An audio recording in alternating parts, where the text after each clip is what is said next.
Assalamualaikum warahmatullahi wabarakatuh. Kembali lagi dengan saya Dava Rehan Dityo dan video ini akan menjelaskan mengenai pembahasan nomor 4 dari soal UAS Statistika Industri. Langsung saja kita mulai untuk soal nomor 4. Di sini diketahui ada sebuah eksperimen yang dilakukan untuk menginvestigasi pengaruh dari 3 metode mengajar terhadap kelompok siswa yang terdiri dari 20 siswa. Tiap siswa dipilih secara acak untuk diberikan sebuah metode pengajar dan pada akhir program selama 4 pekan diuji dengan sebuah ujian yang terstandarisasi. Hasil ujian untuk 20 siswa disajikan pada tabel sebagai berikut.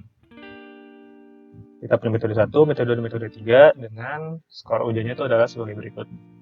Nah, untuk pertanyaannya, ukuran sampel untuk setiap perlakuan adalah kecil dan hasil uji normalitas menunjukkan bahwa asumsi normalitas data tidak terpenuhi.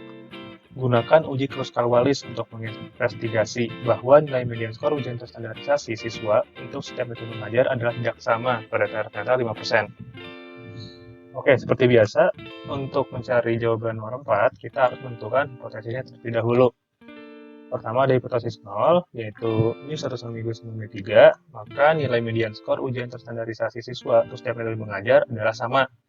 Adapun untuk H1 adalah kebalikan dari H0, maka nilai median skor ujian terstandarisasi siswa untuk setiap metode pengajar adalah tidak sama. Selanjutnya kita akan menentukan statistik ujinya. Nah, untuk menentukan statistik uji, pertama-tama yang saya lakukan adalah dari skor yang udah ada tadi, data yang udah kita punya tadi, kita urutkan berdasarkan rankingnya. Ranking ini untuk ranking 1 adalah skor terkecil, dan untuk ranking yang paling terakhir adalah yang memiliki skor terbesar. Oke, sudah kita urutkan, dan sudah kita beri ranking. Selanjutnya adalah kita buat kembali tabel metode 1, metode 2, metode 3 dengan skor yang urutannya sesuai dengan data yang sudah kita punya di soal. Nah, tapi kita input di sini keterangan rankingnya. Beri contoh tadi 85, rankingnya ada berapa? Oh, dia rankingnya 16. 68 ranking berapa? Ranking 4. 61 ranking 1. 79 ranking 10. Semuanya kita input rankingnya dari ranking dia dapatnya ranking berapa. Nah, lalu di sini ada R1, R2, dan R3, yaitu totalnya dari total ranking ini.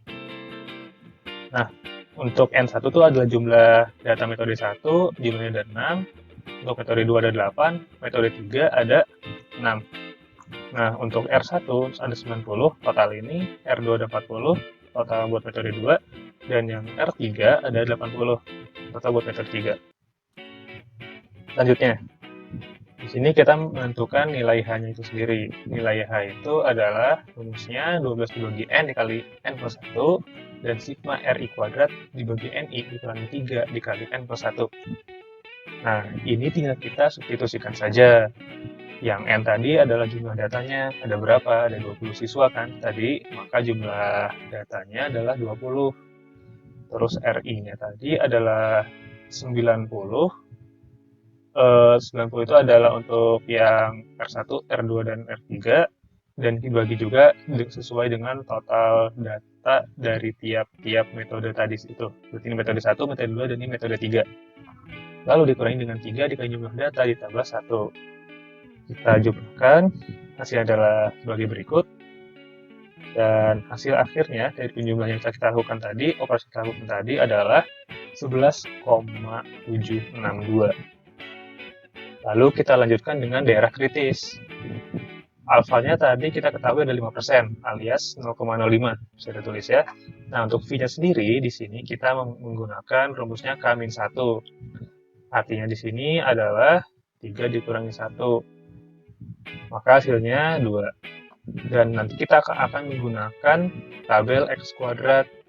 Nah, di sini X kuadrat itu gratisnya 0,05, dan di sini ini 2. Maka di tabel X kuadrat, kita akan menemukan 5,991 dengan ketentuan sebagai berikut.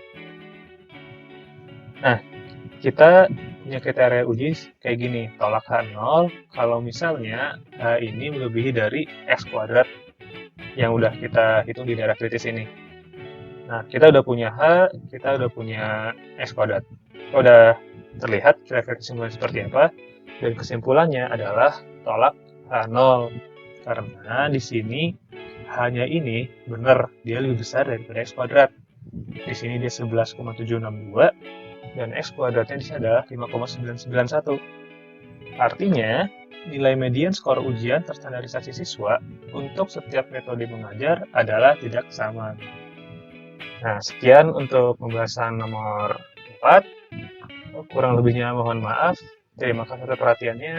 Wassalamualaikum warahmatullahi wabarakatuh.